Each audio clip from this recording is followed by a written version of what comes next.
Welcome to the deep dive. Okay, just think about this for a second. That amazing feeling when you're somewhere totally new. Maybe it's a busy city street, the smell of food, hearing a language you're starting to pick up. Just that anticipation. Travel is brilliant, isn't it? More than just seeing sights, it's about really connecting. But what if, like, getting a handle on some key English phrases or even whole conversations could unlock those really deep experiences for you? So our deep dive today isn't about teaching basic vocab from scratch. We know you, our listener, are already engaged. Instead, we're pulling out the best bits, the real gems, from a great resource called Mastering English for Travel and Holidays. It's more than a phrase book. Think of it as a strategy guide for building confidence, making connections, making every trip richer. We're going to walk through its approach A2, B1, C1 levels, practical stuff. My goal is to show how, wherever you are with your English now, this guide offers a clear path to, well, honestly, transformative travel. I'm genuinely excited to dig into this. And that's exactly why it's so useful. It's not just lists of words. It's about how you use the language at each stage. The resource gives you this fantastic structure. It shows how A2, B1, C1 build on each other. You get new words, sure, but also new capabilities. For you listening, this structured way helps you see your progress and, crucially, focus your learning on what gives you the biggest bang for your buck in real travel situations. Okay, let's unpack that. Starting with what the source calls the A2 Survival Guide. Now, you probably know the word ticket, obviously, but the book points out something that can trip people up, even seasoned travelers. That small difference between a single ticket and a return ticket, especially when you're, in a busy station somewhere unfamiliar. What does the source say is key here? Why is nailing this distinction so important at that A2 level? Yeah, that's a really good point the resource makes. It's not just the words, it's the consequence of your choice. A single ticket one way, London to Paris. A return ticket, round trip. Simple enough, right? But the book stresses that saying clearly, "I'd like a return ticket to Paris, please," isn't just vocabulary. It signals you know what you're doing. It cuts down confusion, saves time, especially when things are hectic. It's that immediate, clear communication that starts building your travel confidence right away. That makes total sense. Efficiency, avoiding those slightly awkward moments. The source also covers terms like reservation, departure, and arrival. Again, words we know. But the book looks at their strategic use not just booking or telling time, but as ways to manage stress when travel gets unpredictable. What are some of the maybe overlooked benefits of getting that reservation sorted early, beyond just having a seat? Well, the book really highlights how a reservation works like a mental anchor. It's not just a booking, it's a fixed point. It lets you plan everything else around it with more certainty. Knowing you've got that reservation for a flight to New York just frees up brain space. And the source points out how knowing your departure and arrival details, like where's the arrival gate, stops that anxiety creeping in, especially in huge airports. It's about feeling you're in control, not just being swept along. Feeling in control, yeah, especially with transport. That's vital. The guide then gets into specific transport words. Planes, you need your boarding pass. Obvious but critical. Trains, you're looking for the platform. I can just picture you're scanning the boards. You ask someone, excuse me, which platform is the train to Madrid? And they tell you platform 5 leaves in 10 minutes. Boom, precise info. What about taxis and car rentals? For taxis, the source says direct and clear is best. Simple as, can you take me to the city center, please? Works perfectly. With car rentals, the book focuses on the practical must-haves, your driver's license and insurance, essential documents. Knowing to say, "I'd like to rent a car for 3 days," shows you get the process. It avoids hassle. And what's fascinating, really, is how knowing these little differences, platform versus gate, what papers you need for the car, isn't just vocab. It builds that crucial, immediate confidence in a new place. And often, the book points out, just adding please and thank you can smooth things over incredibly well. Politeness goes a long way. That's a great example of how small language choices make a big difference. And speaking of polite practicality, hotel check-in, that's a core survival skill. The guide suggests really direct phrases. "Hello, I'd like to check in. My name is Sarah Smith." Simple. The receptionist might ask for your passport. What does the book advise for handling check-in and check-out smoothly, especially if you need things like the Wi-Fi password or the elevator? Clarity and politeness are definitely the top tips from the source here. For check-in, have your name and request ready. "Hello, I'd like to check in. My name is your name," sets a smooth tone. And for those practical things, instead of just gesturing, you'd ask, "Excuse me, could I have the Wi-Fi password, please?" Or, "Where is the elevator?" Checkout is just as straightforward. "I'd like to check out, please," or maybe, "Can I have the bill?"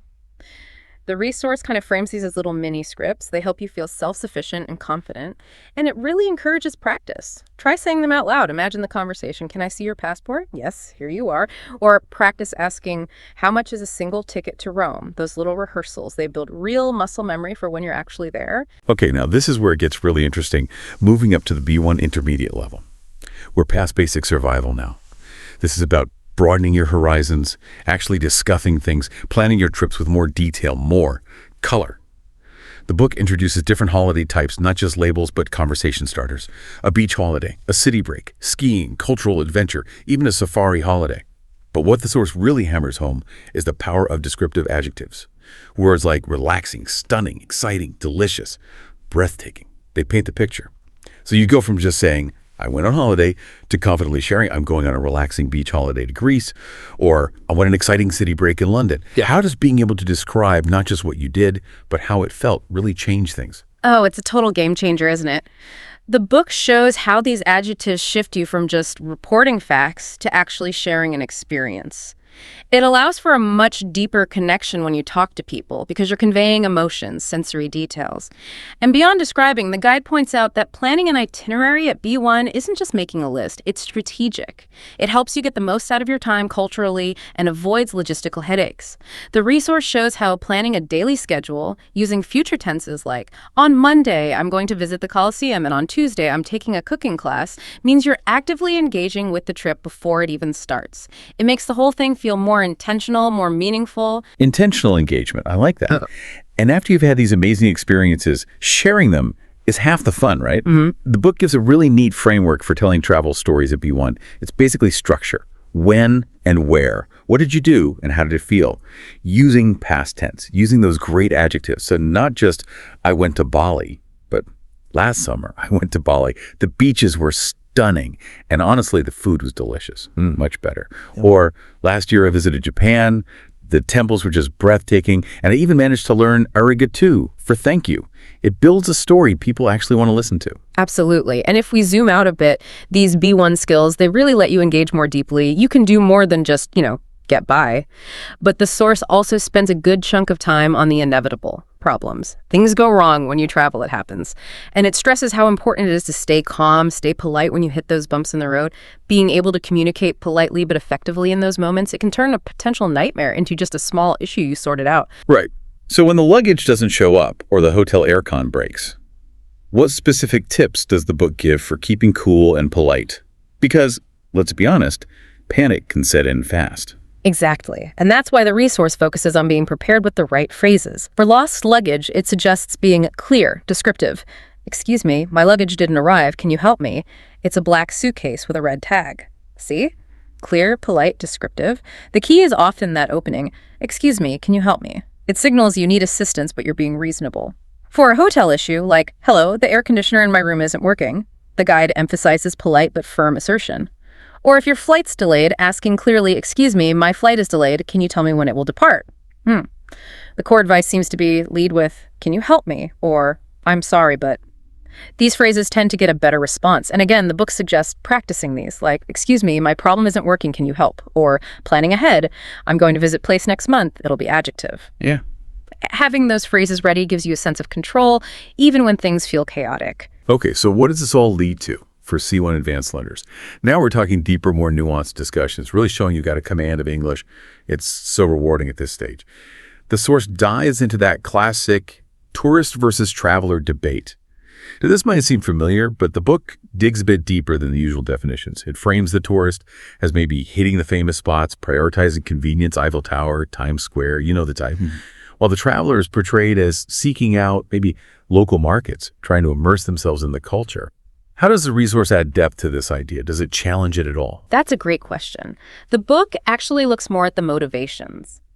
It suggests a tourist might collect experiences, like snapshots, while a traveler is actively looking for cultural nuance, maybe learning a few local words like thank you as a sign of respect. It's not really judging one as better, but using the distinction to talk about different ways of engaging with the world.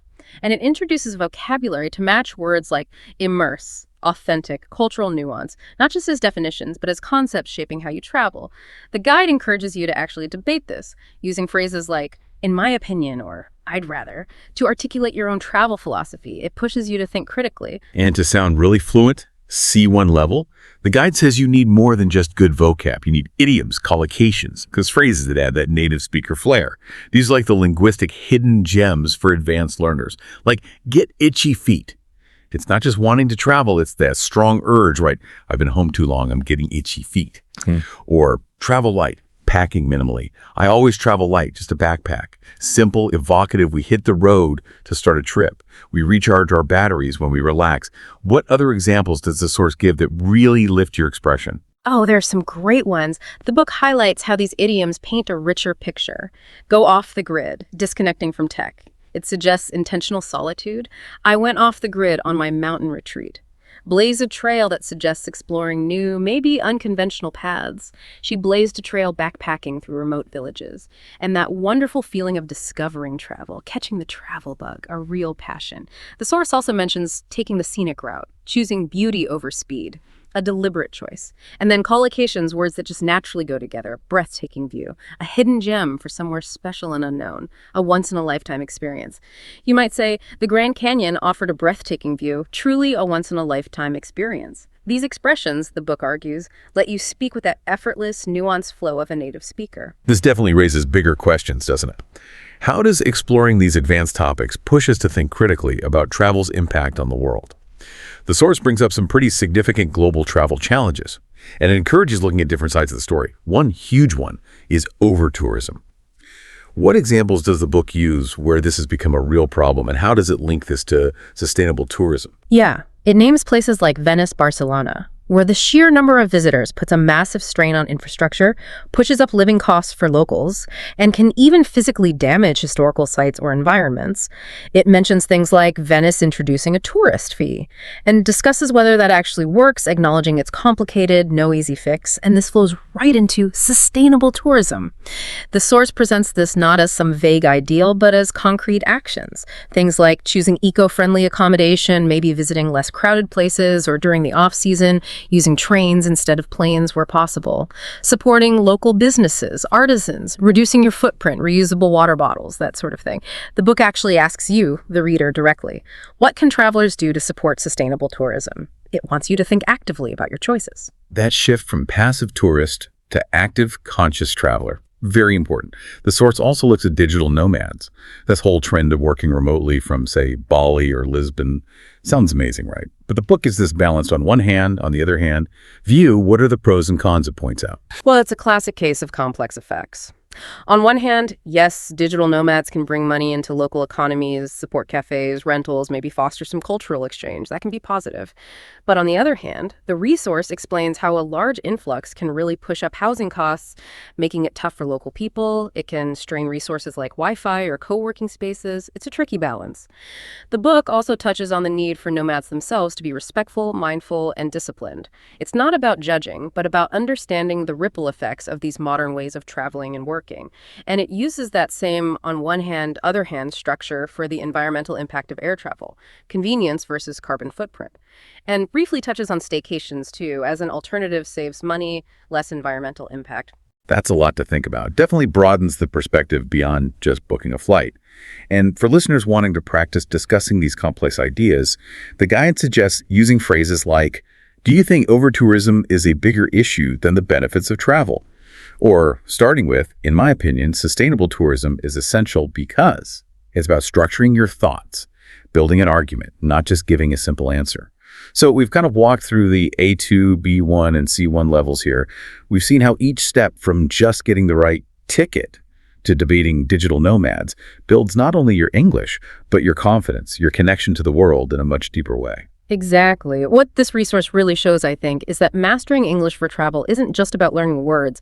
It's about unlocking doors. It opens up totally new experiences, lets you connect with people properly beyond just surface stuff, and it helps you navigate the world with, well, more ease and definitely more understanding. It changes travel from just getting from A to B into a real chance for immersion and growth. And the power of practice, even small amounts, is huge. The book makes it feel manageable. We'd really suggest trying to pick just one new phrase a day. Maybe it's a simple A2 phrase like, can you help me? Or a B1 descriptive like, last year I visited. Or even a C1 idiom like, I'm getting itchy feet. That's one phrase used intentionally each day. It builds that confidence, that muscle memory surprisingly fast. And as we wrap up this deep dive, here's something to maybe chew on, something to resource and set throughout. Think about how the language you learn specifically for travel, how it doesn't just help you on your external journeys, getting that train ticket or discussing over tourism, but how does it also shape your internal journey, your growth as someone who understands the world a bit better? How do these little steps in language, a greeting, asking for directions, sharing an opinion, understanding a debate, how do they ultimately lead to a bigger personal shift towards engaging more consciously, more respectfully, more authentically with all the different cultures and challenges out there? It's definitely something worth thinking about long after you've unpacked your suitcase.